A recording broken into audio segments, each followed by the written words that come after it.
just wanted to see what the new technology felt like. Jesus, I might have killed somebody in one of these.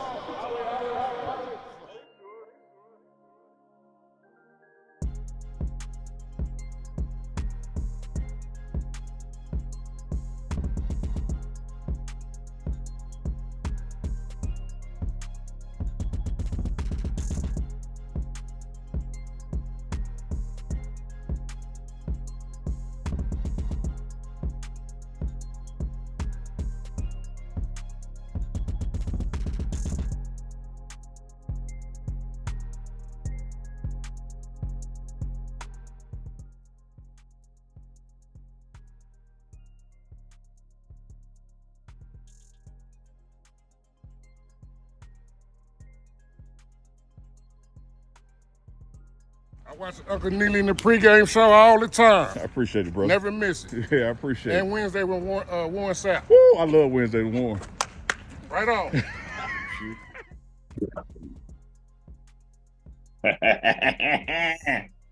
Ready, Sapp?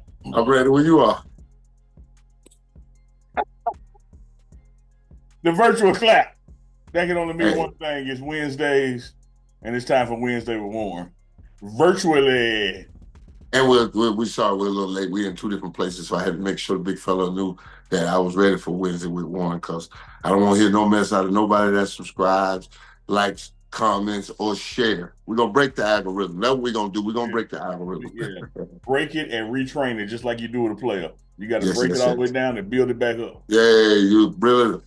Wrong one built in a day, but she would toe down in 20 minutes. Hey, Sapp, I got to tell you a funny story this morning, dog. Come on. Normally, when I slide out of town, I done learned to not tell Deion Sanders until I get to where I'm going. Oh, no. Can I interrupt you real quick? Because I just learned this too, because me and Jay Field had done walked in his office and told him that we were going to go play golf. And all of a sudden, a 1:30 meeting appears out of nowhere. Like, Negro, didn't we just tell you we were going? He is the grand poobah of that. So I done learned in 5 seasons with him. Let me get where I'm going and then tell him, hey, dog, I'm going to be out. So dig this. I'm at the Denver airport this morning. I'm about to text him because, now I'm safe. I'm away. And I said, no, I'm gonna let me get to Dallas, not text him. I sit down on the plane. 10 minutes after I get on the plane, guess who walked on and sit one row in front of me? Kobe Bryant. You going to Dallas? I can already see this one coming. He looked back at me and said, dog, we could have rolled together. I said, yeah, if we were open and honest, but we both slipped out. We didn't tell nobody nothing. Hey, trying to sneak away and get caught by the boss himself sneaking away. Hey, it's a beautiful thing when you got that kind of boss, because you and him on the same wavelength. That's a beautiful thing. You gotta love it. Oh, you gotta love it, because any other boss, you'd be ducking in the eye. Oh yeah. I'd got to switch seats when I seen him come. Oh, absolutely would have ducked. Ain't no way. It don't make a sound for the whole 2 hours to Dallas. They're like, you want some snacks? I'm gonna keep going. Don't even talk to me. Don't bring no eyeballs over here.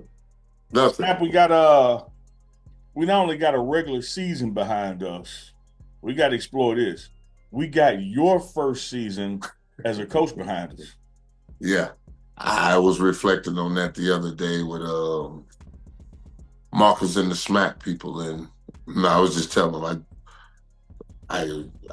it's been a great journey. It's been a great season. I've learned a lot. I've, absorbed a lot, observed, the great coaching staff I have around me, learned a lot from each one of them, Yeah. I learned something that, as a coach, you got to unplug. Sometimes you got to unplug. But as a player, I never could unplug. That was unheard of. That's unheard of. You can't unplug as a player. So, so just unplug. Just let it go for a second and then get back to it, because it's really a marathon, and it's a longer marathon than when you're running as a player. But you do get to unplug, and that's the one thing that I really, applaud Prime and Coach Livingston and the whole staff. Hey, get out of here.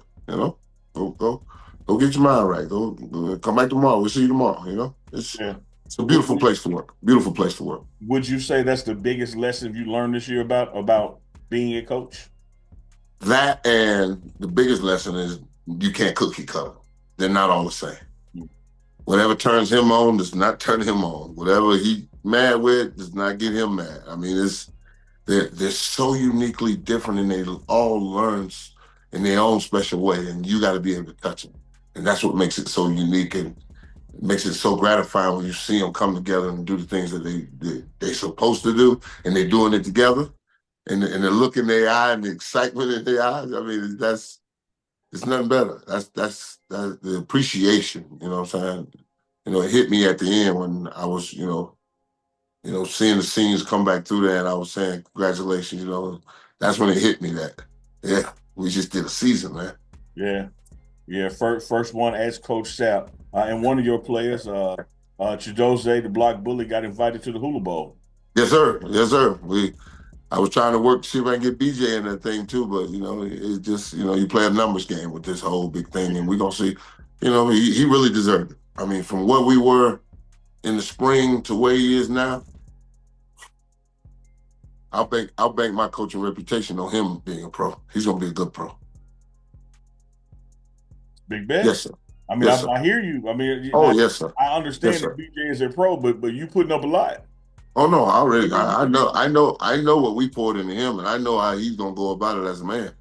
He'll be fine. Yeah. Yeah. And you can see that growth and development in him, even personality coming out and becoming a true teammate and be vocal. And he first got there, he was kind of quiet.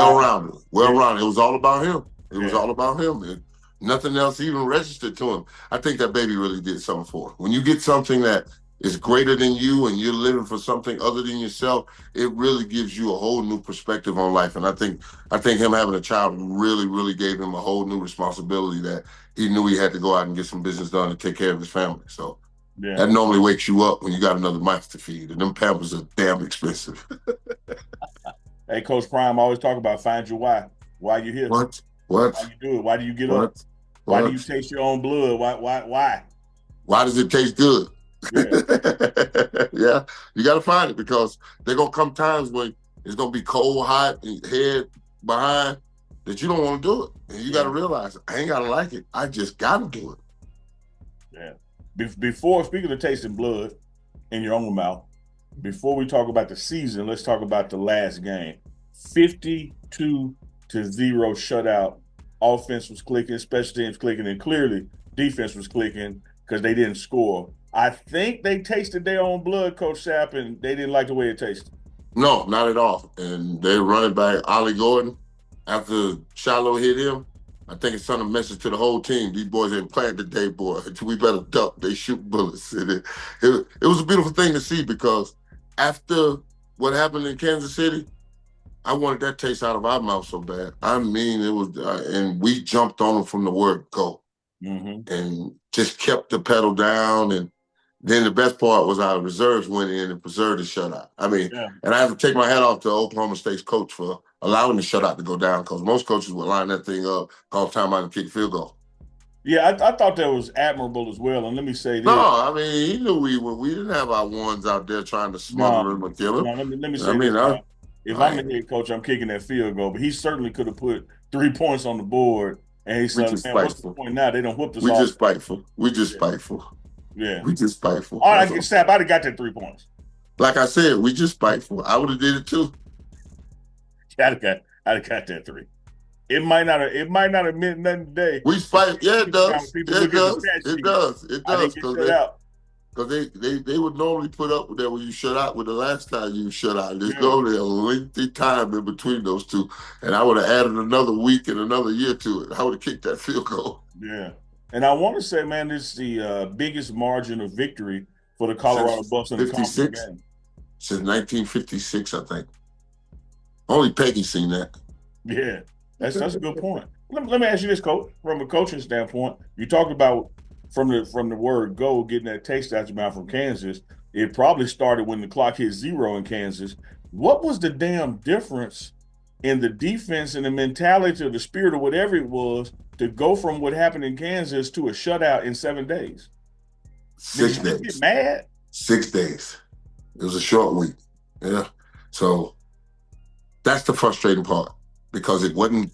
I've always told you it's never the X's and O's. It's the Willies and Joes that make it come to life. Yeah. And we just didn't make it come to life in Kansas City. We was playing. We were sleepwalking. I mean, I could take you through the film and tell you where we're supposed to be, and you'd be like, what? Why we ain't making that play? And that's what I went through the whole 4 quarters. I'm like, my God, I've never been involved in a game where we didn't stop nobody, not one time. Not once. Oh, trust me, I was there. I don't drag me back. Don't drag me back. Trust me. How they had to get dressed. What? I felt like I was playing my homeboy Madden. He always said, "Oh, pack a punter." I don't dress a punter on my team. you can free up that roster spot. Man, it was wide open that Saturday, boy. I mean, he was nowhere to be found. So we ended up finishing the season 9-3. We had a loss to Kansas, a loss to Kansas State, so we got to get some payback next year with the state of Kansas, and then we lost on the road in Nebraska. When you look at the Big 12 conference, and now knowing that 9 wins ain't enough, as a player, 9 wins was never our goal. Yeah. 9 wins was never our goal. We fell short of our goal. We knew we had to run the table. Yeah. We was in the driver's seat, and we showed up in Kansas City, ate some barbecue or brisket or something, and didn't show up, and just sleptwalk for 4 quarters. I mean, trust me, I walk you through that game, and you'd be like I was, ready to do the answers in the bottle, drive you to drink. I mean, we are right in position and ain't making our play. Yeah. I mean, we made this play for the last 6-7 weeks. I mean, come on, fellas. It was unbelievable. It was unbelievable. But I'm glad they bounced back because you're gonna get knocked down in life. You're gonna fall short as you go sometimes in life. And it was a beautiful lesson for the young men to learn. And hopefully it never happens to us again because you learn from your mistakes. Yeah, Juvenile call it the bounce back, and man, you can't get a bigger bounce back than going from a disappointing loss on defense like that to a shutout. You said, in less than 7 days, coming off the road, even shorter week. So, phenomenal job. When you look back at the season, though, Coach, we got one more game. We got a bowl game guaranteed. Yeah. Find out Sunday for sure where we're going. Looks like it's going to be the Alamo Bowl, but we find out for sure. Why not the Holiday Bowl? Yeah. We find out for sure Sunday. Look back on the season, man. Give me some takeaways, some memories. Other than this spring when BJ Green knocked you down.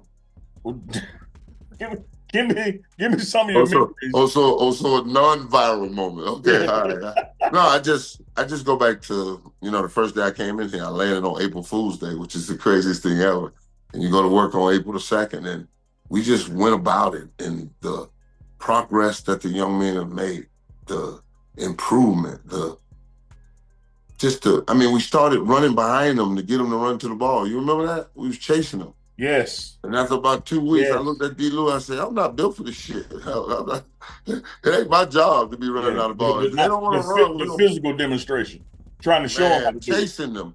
Yeah. Chasing them down the field. I remember. And to look at them swarm that ball, just swarming it. Picking it off, and we get blocks, and they're flying around.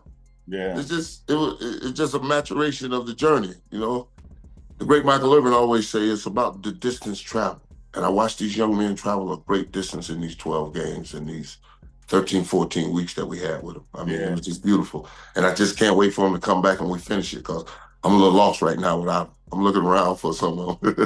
You get so used to him. You get so used to him talking about an opponent. What the next thing we're gonna do together, and all of a sudden it's holiday time, and I got decorations up, and they gone. So we'll get back together.